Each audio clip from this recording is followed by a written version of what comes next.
All right, so get this. You know how medical imaging machines can literally see inside us? Mm-hmm. Well, it turns out thermal engineers are the ones making sure those machines don't, like, overheat and fry themselves. Yeah, it's amazing, isn't it? Totally. And that's just one little thing we found out from these RoleCatcher resources you sent over about thermal engineering. We're going to do a deep dive on that today. It's fascinating. Oh, it is. So we'll break it all down, what these engineers actually do. It's not just fixing air conditioners, by the way. It's way cooler than that. Exactly. We'll also get into the skills you need to, be a thermal engineer and what kind of career path you could have. Ready? Let's dive in. Okay. So, first things first. The documents mentioned that a lot of thermal engineering involves designing stuff for heating and cooling. And they use, like, thermodynamics, right? Right, and that's where it gets really cool, so to speak. It's one thing to get the theory, but they actually use it in the real world. Like, they make sure things don't overheat or freeze up. Yeah, like, they keep stuff working. It's like they're the temperature guardians for everything, basically. Pretty much. Our houses, hospitals, you name it. But it's not just, HVAC systems, right? These resources mentioned fluid mechanics, too. What even assists that? Good point. So heat transfer often involves fluids. Fluids? Yeah, like water in a heating system, or even like the air circulating in a room. Fluid mechanics is all about understanding how those fluids work, how they move, how they transfer heat, all that. So, like, designing a building's ventilation system to keep the air moving, keep the temperature good, that would be fluid mechanics. Exactly. You got to understand those forces that move the heat around, and thermal engineers need to figure out how these systems will act in different situations. Wow. It's kind of crazy how much has to happen to keep everything running smoothly and at the right temperature. It is. But one interesting thing, the RoleCatcher stuff emphasizes that thermal engineers aren't just stuck in one industry. Definitely not. They can work on anything. That's what's so cool about it. Residential, commercial. You could be designing a sustainable energy solution for a skyscraper one day. Oh, wait. And then the next day, you're working on the cooling system for a satellite in space. No joke. From skyscrapers to space, that is a dynamic career. So we know thermal engineering affects everything around us.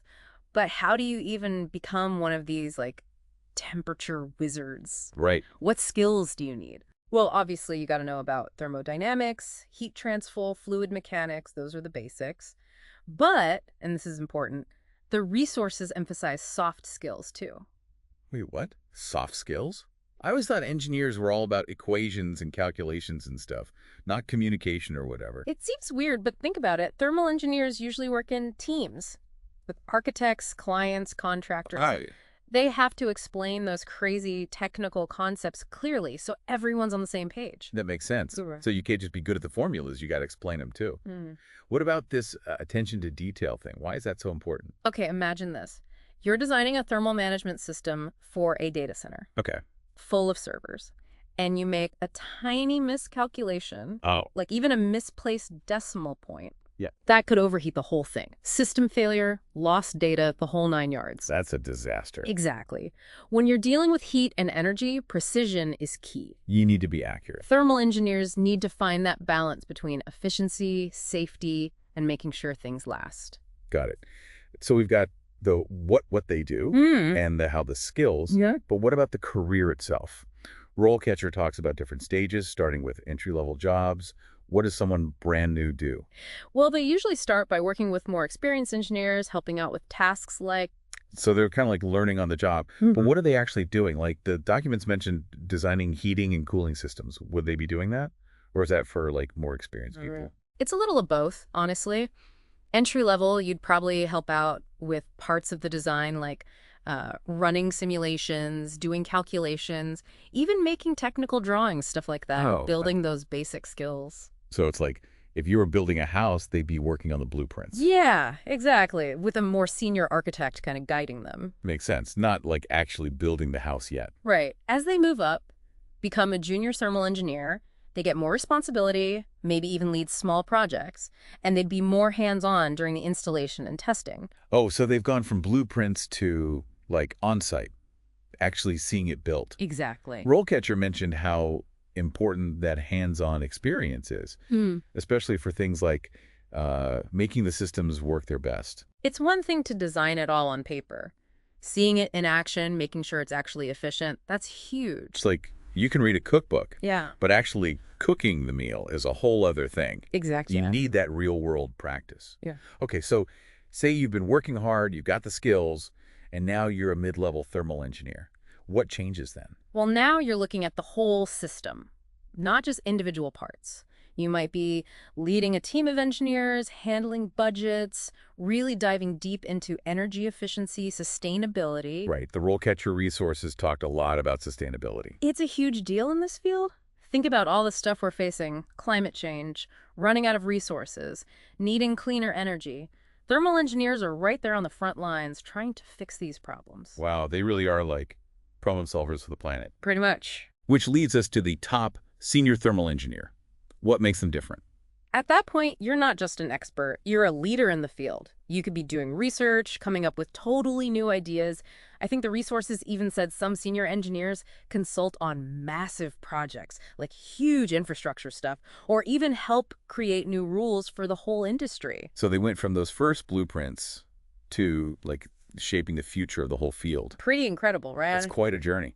Sounds like you always got to be learning new stuff in this job. Absolutely. Technology changes so fast. There are always new materials, new ways of doing things.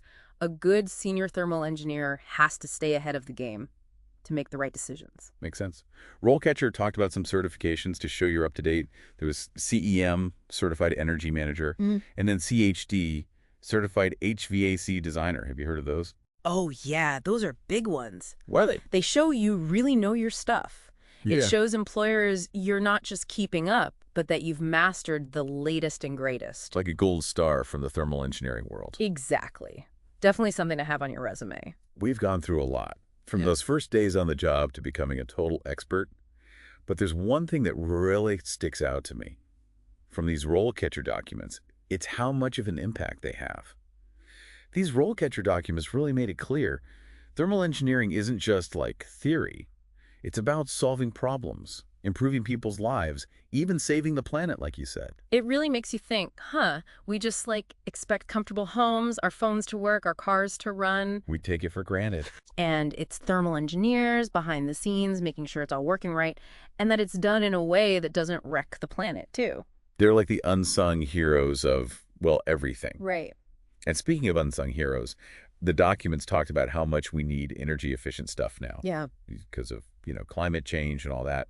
It sounds like thermal engineers are super important for dealing with that. Oh, for sure.